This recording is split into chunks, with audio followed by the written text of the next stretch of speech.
All right, we are back with another episode of the Marketing Schematic, the podcast all about marketing and business development for manufacturers and B2B. You have me, Ann Cotter, and Chad Spotty as usual. Hey, Chad. Hey, Ann. And our special guest for today is Lloyd Brown, Director of Sales and Marketing at Marlin Technologies. Thank you, Lloyd, for being here and welcome to the show. Well, thanks for having me. I appreciate being here. Yeah. Thanks, Lloyd. So I'll give a brief intro to you, Lloyd, but I'm sure you can fill in any gaps later. But this is just what I know about you. So having worked with you in the past, you have lots of experience leading manufacturing companies to reach their business development and revenue goals. Come with a lot of experience when it comes to sales and marketing, specifically strategic planning. And I think you've worked in a lot of manufacturing fields and industries. So it ties in perfectly with what we're talking about today, which is performing a SWOT analysis. So the discussion will be mostly on what kind of makes up a SWOT analysis, what's the SWOT of it all, and then, just the process of putting that together and how it feeds into your overall sales and marketing strategy. So awesome. Thank you again for being here. Well, I can't believe that that you've only had positive things to say about me. We've worked together a little bit. I might be filtering a little bit. Yeah. We had to redline the bio a little bit. It seems about right. Yeah. Just for a little more framing. I mean, I'm a recovering engineer, so I started my career in engineering. I worked in manufacturing, and then was actually surprisingly decent at it while being kicked out of manufacturing and engineering and into sales and marketing. So most of my career has been commercial leadership, and in the last 20 years, all been really with small to medium sized companies and all manufacturers. So. Cool. Yeah. And then in a little bit here too, we'll talk about kind of what you're doing over at Marlin Technologies, and you can kind of give the elevator pitch into what they do too. But before we get into all of that, we do like to start with a little icebreaker. Cool. So totally unrelated to the topic of today's episode, but we like to start with this just because it's fun. I feel like this question came from me and Ann having a lunch with you. I feel like when we started this. Probably. Yeah. I mean, it's like tailored for Lloyd, but go ahead. Sorry. Yes, this is a good question for you, Lloyd. So Chad tells me a lot that I need to go travel because I don't have a mortgage or kids, and I work from home. Or a dog, or a cat. Or a dog, yeah. So I guess I'm taking travel recommendations. So what is one of the best places that you've traveled to or would recommend going? For fun, I definitely prefer Western Europe, and I would say in the last few years I've been to Spain several times, and I would say Spain is my favorite. Nothing wrong with Italy or Germany also, but Spain is just Spain, and it's great. When I go there, I can pretend that my really fairly terrible Spanish is passable and feel good about myself that way. But other than that, yeah, Spain is great. South Spain is spectacular. So. Awesome. Very cool. So you started that with for fun, go there. Is there a place that you would go not for fun? I've done a ton of business travel. So I've been to every state in the country and been to, 20 countries or something like that. So, I mean, there's a lot of people who've traveled a great deal more than me, but I mean, your picture of a Hampton Inn in Decatur, Illinois isn't really what you're like, okay. Then there's Spain. Yeah, it's completely unrelated to Spain. Yeah, definitely Europe is at the top of the list for me. I've never been anywhere in Europe, and Spain I've heard is beautiful. So yeah, great. Cool. Great recommendation. Awesome. Cool. Good answer. Yeah.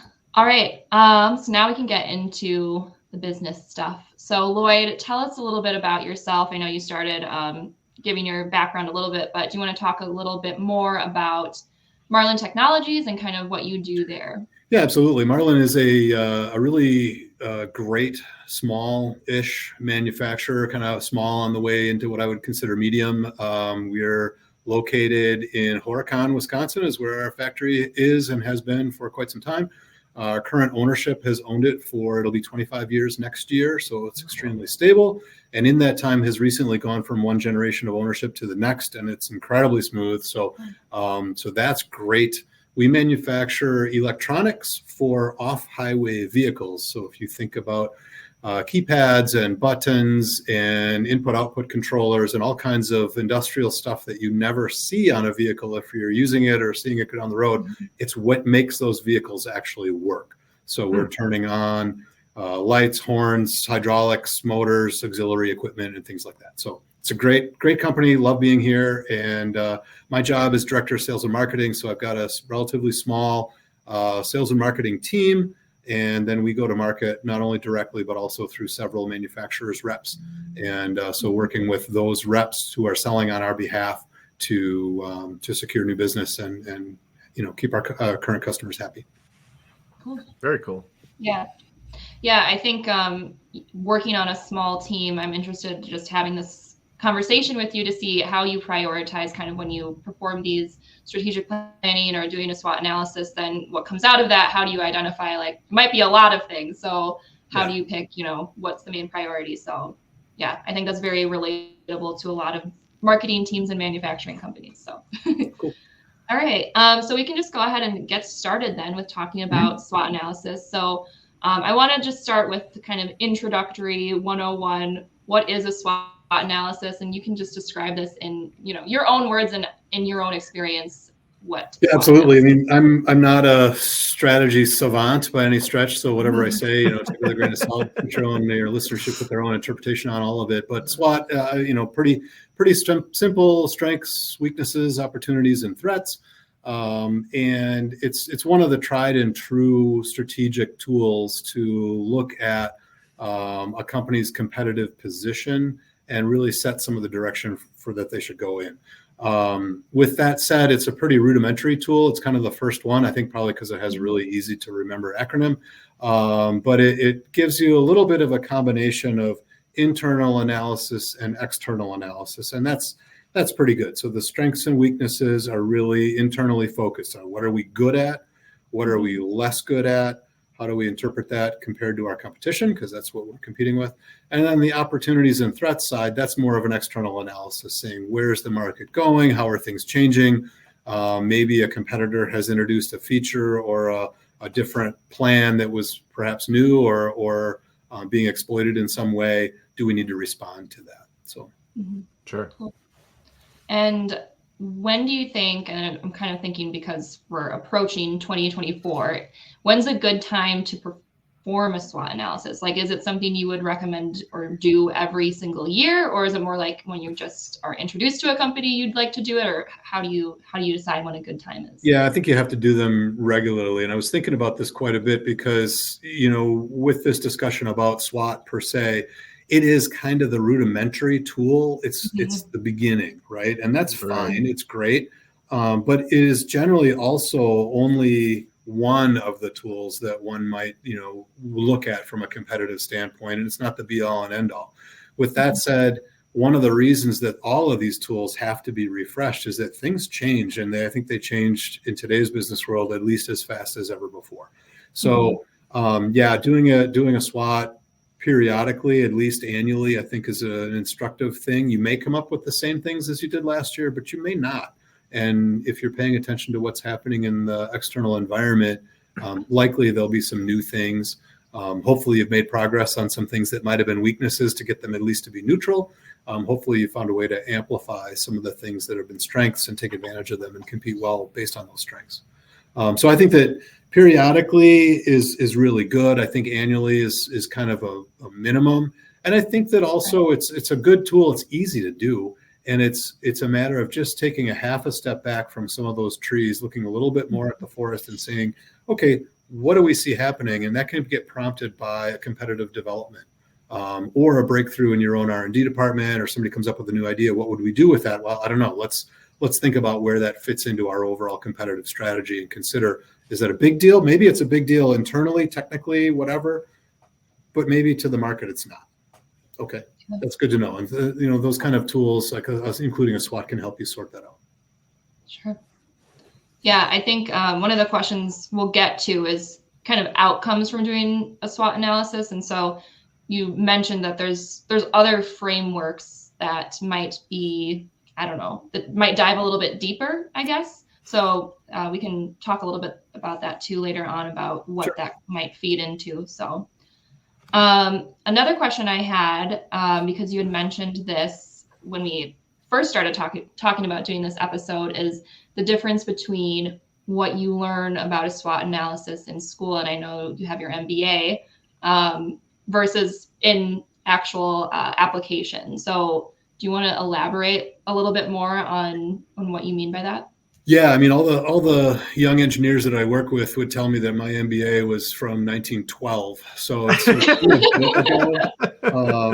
but as I mentioned earlier, a SWOT is like kind of the entry level tool, but then there's other ways to look at strategy framework, right? So classically you'd go to Porter's 5-force analysis, which looks at competitive forces and is this a good sector to be in or not. There's there's all kinds of portfolio matrices. There's the Boston Consulting Group had a famous one back when GE was a super esteemed company. They had their own competitive matrix, and big enough that all the big business schools did that. People like Miles and Snow published different roles or ways that you wanted to behave in a market, whether you're a prospector or defender or analyzer, reactor, things like that. So those are all different strategic frameworks to look at what is going on in your market. How are you competing? A lot of those, however, are really organized more for the larger company. For somebody who's saying, hey, I've got a 25% market share and I want to be 30, or I've got a 40%, I want to be 70, whatever it is.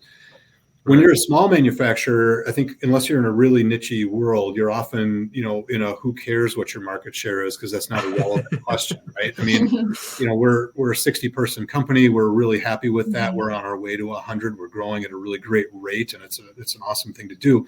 But are we dominating the large percent market share in electronic controls in the world? No, we're not. I mean, we're competing against global multinationals that have billions and billions in sales, and it's not us. Right. The other thing that's interesting, and SWOT fills a little bit into this, but especially those other frameworks, they were all developed in a time when people really drove toward a sustainable competitive advantage. You hear that talked about a lot, SCAs, sustainable competitive advantage. Yeah, in the last, I would say 20 years, people have really walked away from that. And it's not because you don't need a competitive advantage. I mean, certainly you look for those things in general. But that word that gets tricky is sustainable, because the pace of change, the pace of information sharing, since the internet and whatever else, it's so quick that you think you're going to take this strategic analysis and come up with a plan, and that's going to be our 5-year plan. Yeah, good luck with that. That's not how it works. I mean, people now people talk more about transient competitive advantage, and that's an area where I think SWOT does lend more opportunity, because it is simpler, it's quicker, and it's like, okay, let's just make the leap from what we see on those 4 quadrants of a SWOT analysis to, okay, then what are we going to do? Because you have to do it. If you don't do it quickly, then it's going to be irrelevant. Yeah, your advantage is already gone while you're figuring out what it is. Right. Well, it emphasizes your earlier point too, because in my mind, I was like, oh, you maybe only have to do this, I don't know, every couple of years. Like now I'm seeing, like maybe once a quarter even, to introduce this. Yeah, I mean, I think if you do it if you do it quarterly, you'd have to ask yourself whether you're thinking big enough, because I don't know. I mean, we're in electronics, that changes fairly quickly, but not that quickly. It's more of a yearly thing.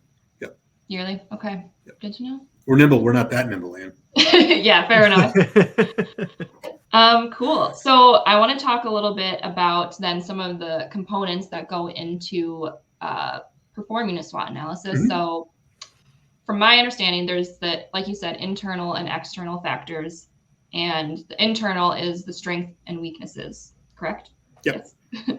So I guess to start, like, I think I know the answer, but for everyone listening, what would you describe as like an internal factor?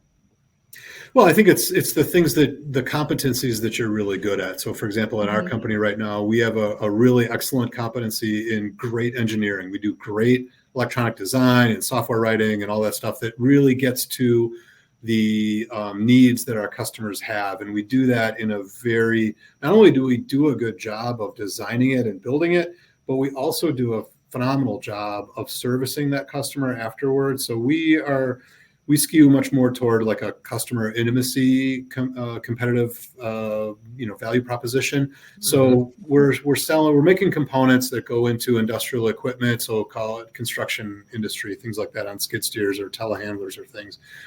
We make a great a great component, and it can be complicated.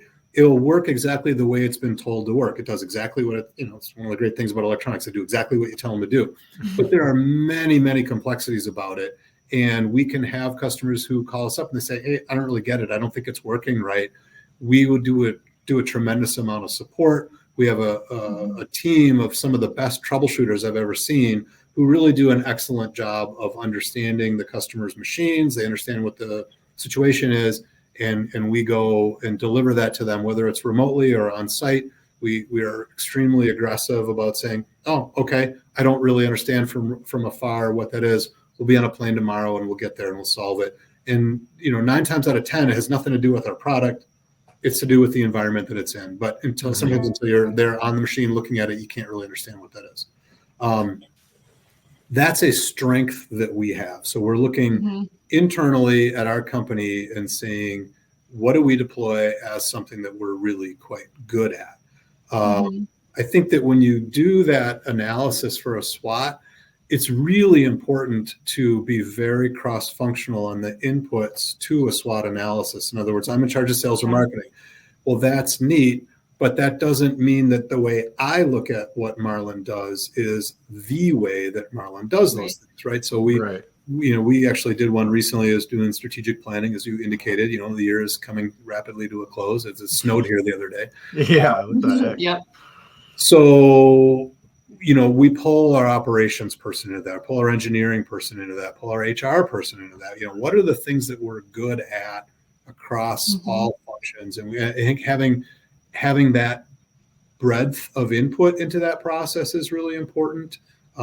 Sometimes I'll bring my sales and marketing team into giving input there. I mean, we're all hearing and experiencing things, hearing different things and experiencing our competitiveness differently. So I think hearing those different voices is very important. Yeah. Yep. Yeah, I think that's a really good point. Just bringing in all departments into this, because that customer experience, like, it's important that your sales and marketing team knows what that customer experience really looks like, even though they might not have their hands in that ever. But that's something that in their marketing and their messaging and their sales pitches, they need to know all about that. So exactly. And one of the great things about bringing people in, and sometimes you'll find out that, one department thinks a little bit differently than a different department. And you start to wonder, well, why is that? And are there information asymmetries? Are there things that one department knows that the other department ought to know, but they don't? You can start to break down some information silos, which is always generally a good thing. So, yeah. So how do you, I guess this is not in our discussion guide, but just curious, how do you facilitate those kinds of discussions? Do you bring each department lead or head together and maybe prep them with questions beforehand of here's what we're going to talk about and discuss, and then just hear what their input is? Yeah, I think most people understand the basics of the 4 aspects of SWOT, right? So that's fairly straightforward. I think what I've had the best success with is ask everybody to do that. There's no graphic nature to it. It's just, list your strengths, list your weaknesses, and then have one person compile that all together. And then the best part is then if you put that all out there kind of in a classical brainstorm, you're not editing that. You're not saying, well, I think that's dumb, I'm not going to put it on the list. You don't do that. Right. But then having a group process to say, well, what did you mean by that? And can you explain that more? And I think sometimes that process of a combined discussion can really strengthen the overall, coming together as, okay, if we, as a management team or as a team of people in the company, what do we really think and what do we mean by that? Because if somebody's super busy and they're doing it, off the cuff or whatever, they may not choose words that are exactly perfect. And so sometimes pulling on that string a little bit to say, well, what did you mean by that is a pretty useful thing. Yeah. Yeah. And then you'll find that maybe it actually overlaps with something someone else had said, but they just framed it or said it in a different way. Or when you're together, then that can lead to or maybe organic development of something that didn't show up on anybody's list, but having talked about it, you start saying, well, yeah, what about this also that we're not great at, or we are great at, or whatever. So definitely. Yeah. So you mentioned kind of pulling in different departments to kind of support this SWOT analysis, I guess. So I guess beyond departments, what other areas do you look at internally to identify strengths and weaknesses? I mean, customer feedback is a critical thing, right? So if you're doing a good job of tracking, what do they think of us?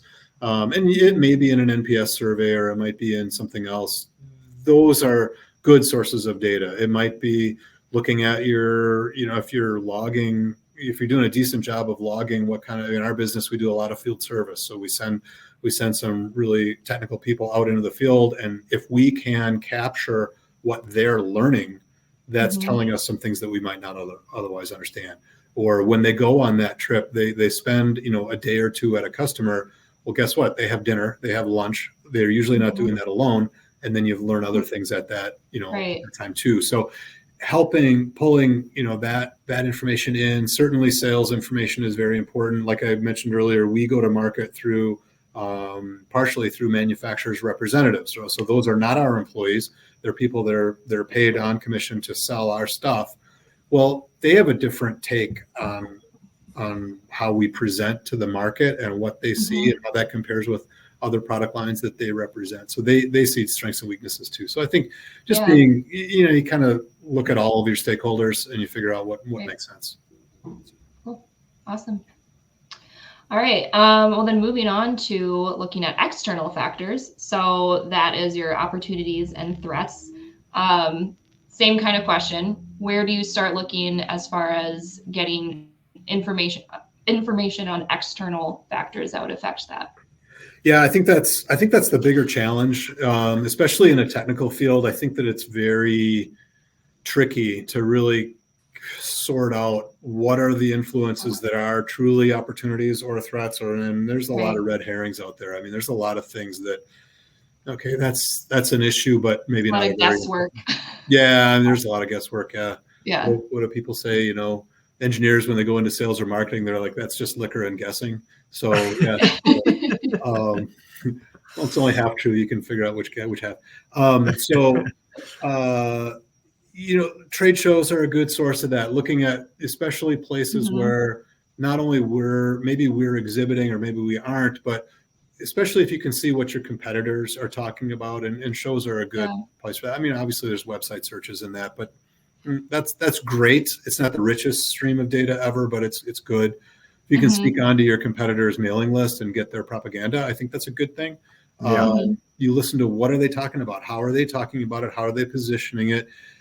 Certainly in a technical field, you're always on the hunt for what's the next technical innovation, right? And those can be both opportunities and threats. And you have to look at that, not only us directly versus our competitors, but looking at our customers and in their world, what's the next disruptor that's coming, right? I mean, if you were doing strategy in a taxi cab company and you didn't see Uber coming, you got crushed, right? Right. At least for a while, until you stole their technology and deployed it as taxi cabs are. Right.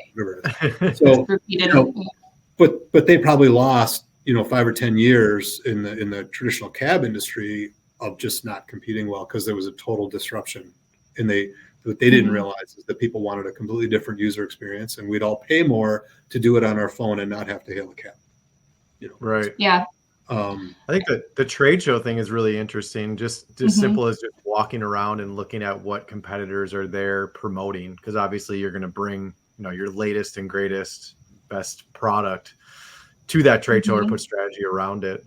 So taking a look at that, and I think that's like the traditional way in my mind. And then on the digital side, a lot of times what we'll take a look at is just what kinds of keyword targets do people have on certain websites, or what types of new products are they trying to promote? Like, where are they putting their marketing money toward, I guess, Yeah.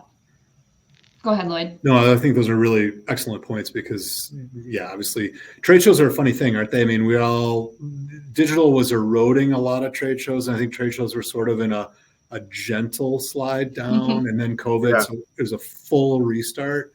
And I don't know what you guys have experienced since then, but I've seen more people at trade shows in the past year than I had probably 5 years ago. Right, I think it's a dual factor. There's a total like dip, and then like COVID people wanted almost, to be back in person. Yeah, I feel like, I mean, COVID crushed trade shows for a couple of years, right? But then it almost kind of led to more demand, like you're saying. Like people were like, oh, you know what? I do want to get out there and talk to people in the real world. And well, if you have like a physical product too, there's so much value in having someone actually look and see that product in person versus trying to describe it or show it virtually. It's just impossible. Absolutely. I mean, look at the WIMTS that we just did a podcast about it last week about our time there, and like just seeing all of those products firsthand. Like I couldn't even imagine some of those companies that were there and the products they were showing, like how you even replicate that in a digital way. Like there's no way to understand some of that stuff without seeing it firsthand.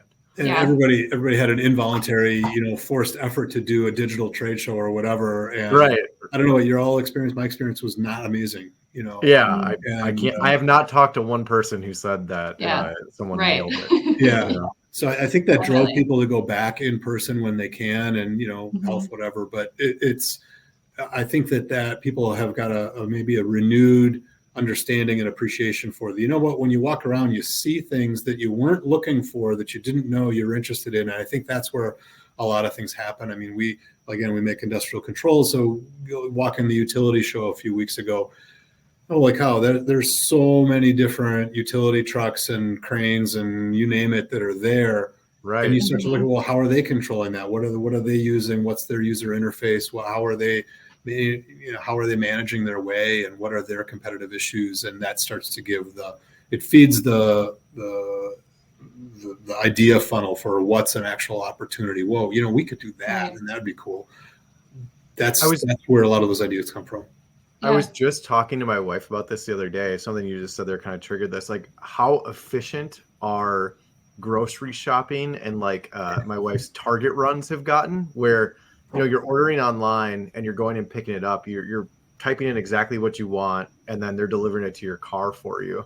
Like what that has done to the idea of like add-on purchases just from going into the store, right? Like grabbing something while you're at the register, or seeing something that's like on sale, or something that you didn't need originally. I save so much money ordering for pickup. I would guess like you have to, like, there has to be numbers on that, right? That like that like the stuff you didn't need or the stuff you didn't think about, like the sales got to be down. But then also maybe they're up just because it's so convenient to be able to shop more frequently online. Perhaps, but just no matter what it is with the technology, Chad, I know you've got little kids, so do not miss out on the experience of standing in the checkout line at the grocery store and having them just torture you for all the candy that's on the end cap there. That's critical.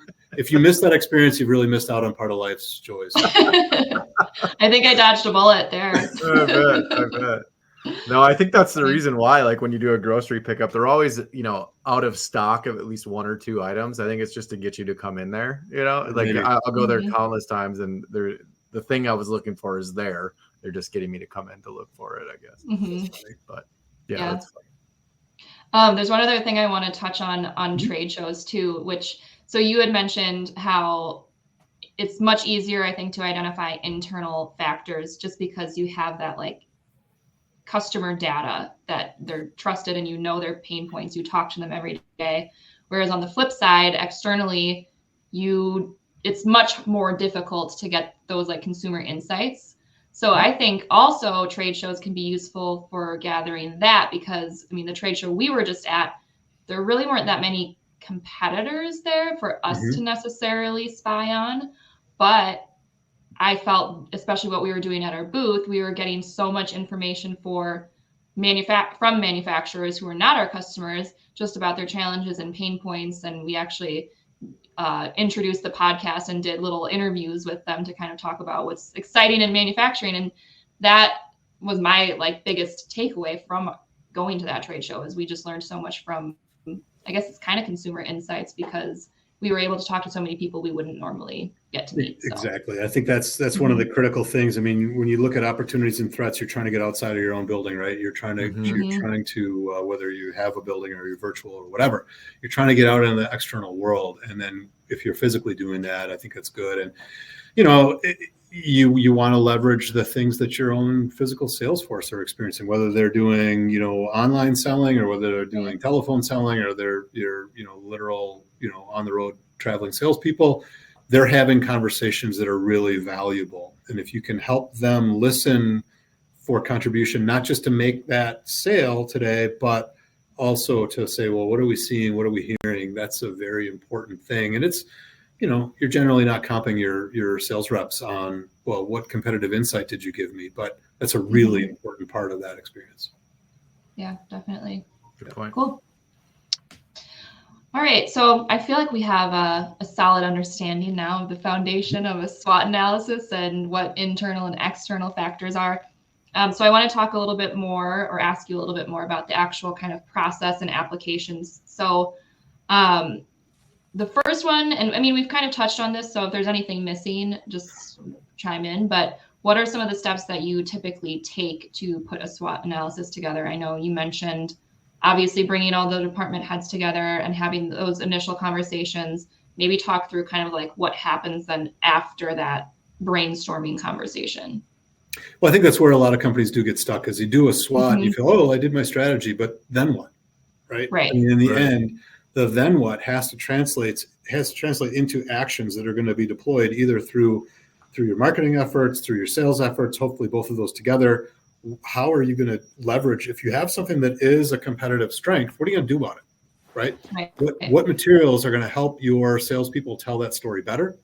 We have physical salespeople, so that's a thing. But if you're selling online, that's how are you telling that story? What are you doing out there?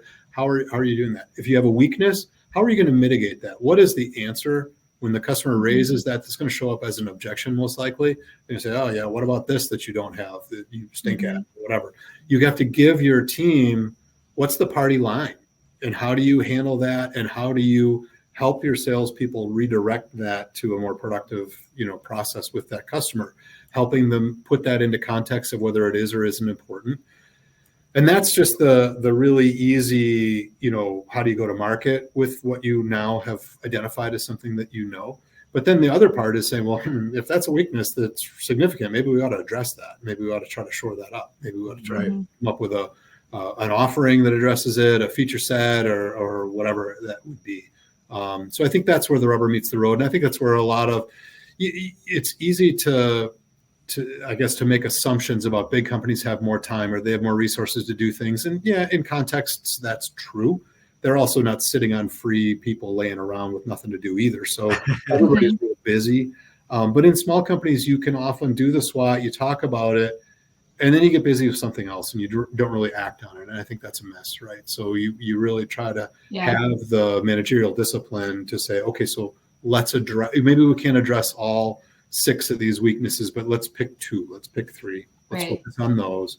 Maybe we give a more cursory answer for those other ones so that we don't get caught super flat. But how do you address that, and what's your overall plan? The advantage of the analysis and the group that's hopefully kind of cross-functional coming together is you get some alignment on what are we working on? How are we going to have that information face the customer? How are we not going to have that information face the customer? And what are we going to do about it so that when we do a SWOT analysis a year from now, it's not the same strengths and weaknesses, because that's right. Let's grow anyway. Yeah. Yep. Yeah. I think it's interesting too, because it, like you mentioned before, it goes beyond sales and marketing, because you might find things that's like, well, sales and marketing doesn't even touch this, but we have this customer experience issue that we clearly need to address. And if we're pitching this on the sales side or saying this is what we do, but this is not what we're doing, then it gives you the opportunity then for other departments to address other internal issues that might be going on too. Absolutely. It really helps with product development and service development and things. And it doesn't have to be products, right? If you're doing a service delivery, you still have strengths and weaknesses. What are we great at? What are we not great at? So. Yeah. Right. Definitely. When it comes to collecting data, I mean, we've talked about a few, I guess, touch points. Obviously, the customer experience is one, using your customers and getting that qualitative data, if you will. Also talking to your sales teams and hearing what kind of conversations they're having with prospects. Are there any other, I guess we'll call them data sources or points that you use to gather information, or any even tools that you use Yeah, I mean, you always ask yourself the question, is it worth buying one of what always feels like super expensive industry reports and things like that? I Right. mean, there are third-party research that you can get. My opinion with relatively technical, relatively small to medium-sized companies and somewhat narrowly defined Niche. niches, I Yeah. have never found those reports to be particularly interesting. I think that an engaged workforce is better in Yeah. terms of knowing that. Do you miss things from? Yeah, sure, you could. But looking at macro trends is great. We were exhibiting at a show recently, and I've never had this happen before. The keynote, one of the keynote speakers for the opening breakfast, it was a $50 breakfast or whatever you paid for to go to. It was like a general economist, and those guys usually are an excellent cure for insomnia. This guy was great. And Really? he was great. I mean, he boiled it down into that industry. This is what we see coming in the next 18 months. It's going to be like this, Cool. then it's going to be like that. And it was really instructive, and it did tie to what we see in some of our customer behavior. And it opened our eyes into what's possible. So that was cool. So I mean, again, being active in the industry and just kind of active listening and having an idea that you're going to be doing strategy analysis based on what you know, well, you better know some things. So. Yeah, I think you're right. Like just being in person with people, going to networking events, trade shows, things like that. I think that's a really good way to just do your own research and just have actual conversations with people versus looking at like just data points and a spreadsheet or something. Yeah. I mean, you can buy these reports. They range anywhere from $5,000 to $15,000, and there'll be several hundred pages of graphs and tables that I usually, whenever I've looked at them, I found that 90% of it was not relevant to what we do, and I just didn't feel like that was a good spend. I'd rather go to a show and spend the rest of the money on digital marketing, right? You guys would be on board with that? I think so. Yeah. Like a good approach. Sure. We're cool with that. Yeah. Cool. Definitely.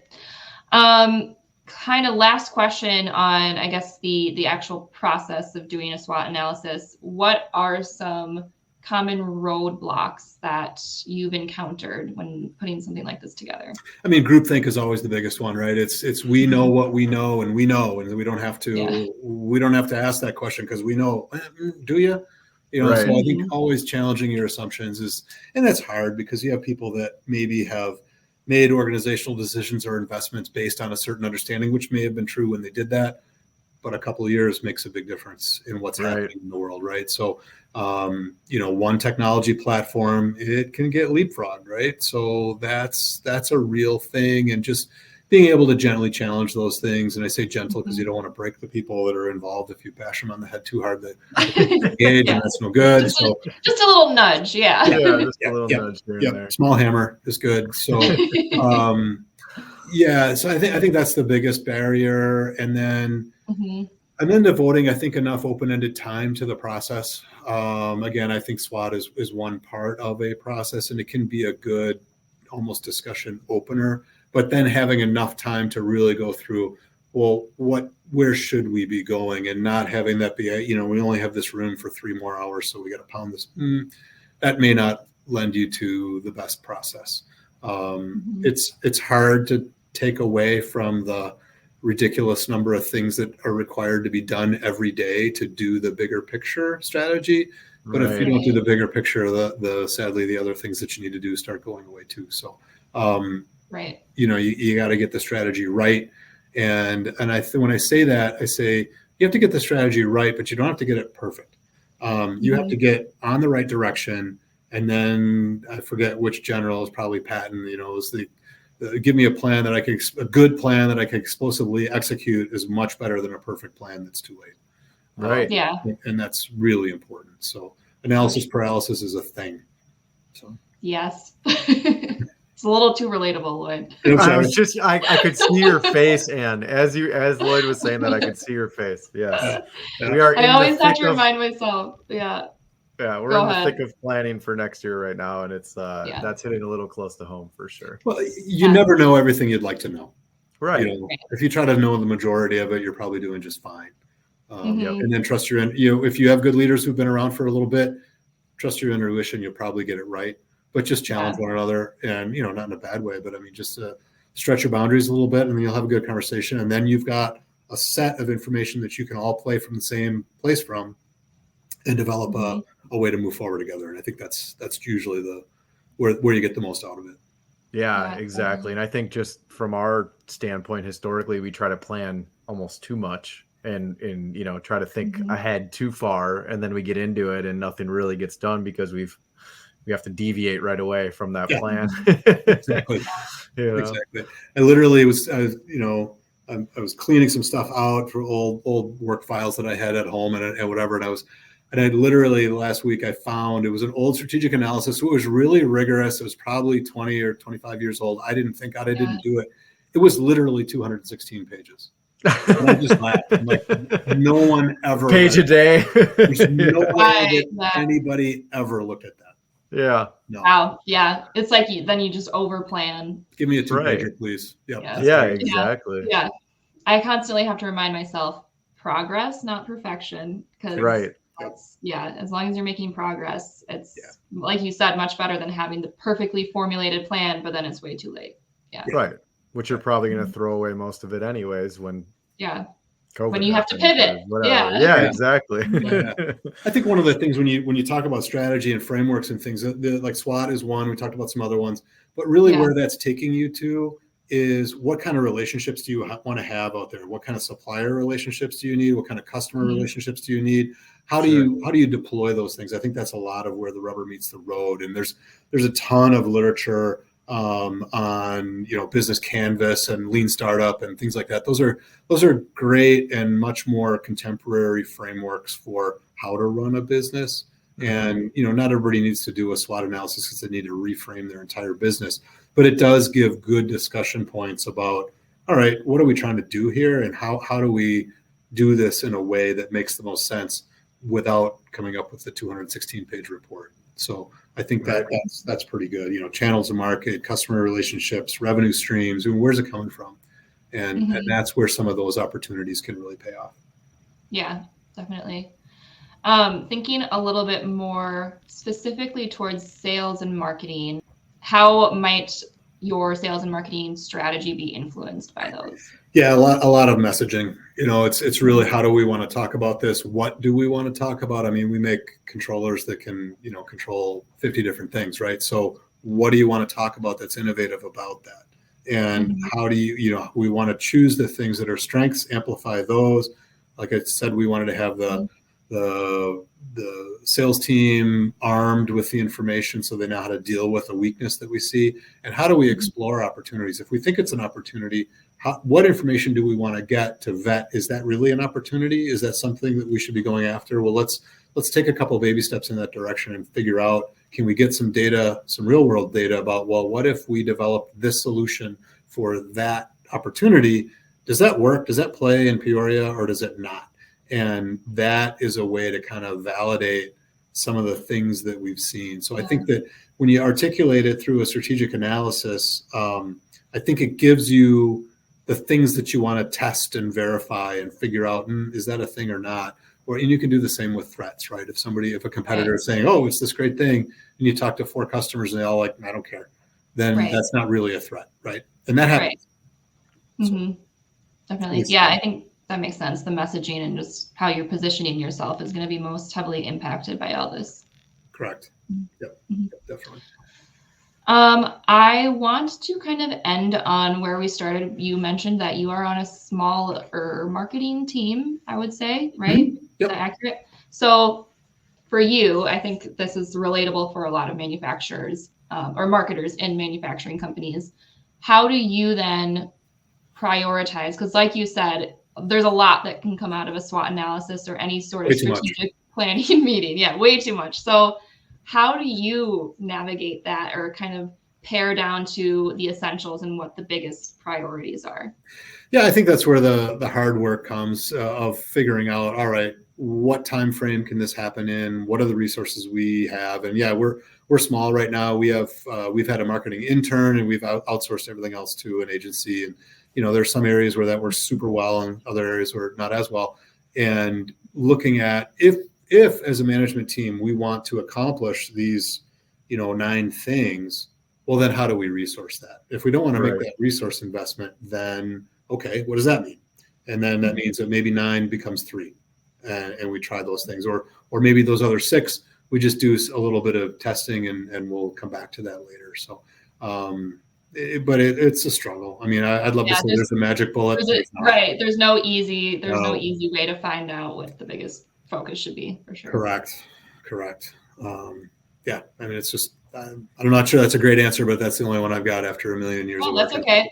It was kind of, I was curious to see, honestly. I was like, it's exactly. I was like, I think that I don't know is a valid, not that you said I don't know, but like, I think it's totally valid to say you just kind of have to wing it sometimes. You got to kind of figure it out. And that's where if you know your business, you know your customer set, you know your channels of market, how can you get some things done maybe with a little less effort, but maybe a little smarter effort, so that you don't have to break the bank and hire, 3 people, because that's not going to happen. So, it's just, what do you need to do? We're going through a situation now of evaluating, can we do some things with somebody on staff for some things that we have outsourced in the past? So maybe, depends what those things are. Right. If it doesn't require, I look at SEO and PPC, I'm never bringing that in-house, because if you're not doing that every morning and every afternoon so that you can know what's different in that environment in the afternoon from the morning, you're not going to be good at it. So we're never going to do that. But it's more of like some of our, a little bit of brand management, a little bit of just kind of blocking and tackling things that could be done by, somebody that we could bring on. So. Right. I think a lot of it is probably just like gut and instinct and just common sense. Comes back to there's no formula for it, but yeah. Liquor and guessing. That works generally pretty well. Yep. Definitely. Cool. Well, that is pretty much all the questions that I had for you today, Lloyd, on this topic. Anything else you wanted to add, either Chad or you, Lloyd, before we wrap up? I just really appreciate being, having a conversation with you guys. You guys are bright people, and I've enjoyed working with you in the past and hope to do so in the future. So thanks. It's a pleasure to be on your show. And thanks for having me. Yeah, thank you for coming. Yeah, this has been awesome. Thinking too, we have to scale our biannual lunch. It's time for sure. I won't forget my wallet this time. Pretty sure it's my turn. So I don't know. I won't pull that trick twice. Cool. Well, thank you so much, Lloyd. Also, just shout out to Marlin Technologies. So if anyone listening thinks that Marlin Technologies might be the right them, that's marlintech.com, correct? marlintech.com. Yes. You got it. I might get a little delayed. Yeah, cool. And then are you doing any trade shows or events coming up that we should highlight or shout out? We walk a lot of shows. We have only historically been exhibiting at 1 per year because we found that's a good ROI for us. So right now it's that, but our website is doing a nice job of talking about what we do. We've launched a pile of new products, and we're enjoying it. We have a lot of things. So if someone's looking for custom electronics for your off-highway vehicle, you should call us. Awesome. How's that for a nip? I like it. Perfect. One final plug. Yep. Yeah, perfect. Well, thank you guys so much, and I will talk to you soon. Thanks, All right. Ann. Thanks, Ann. Thanks, Luke.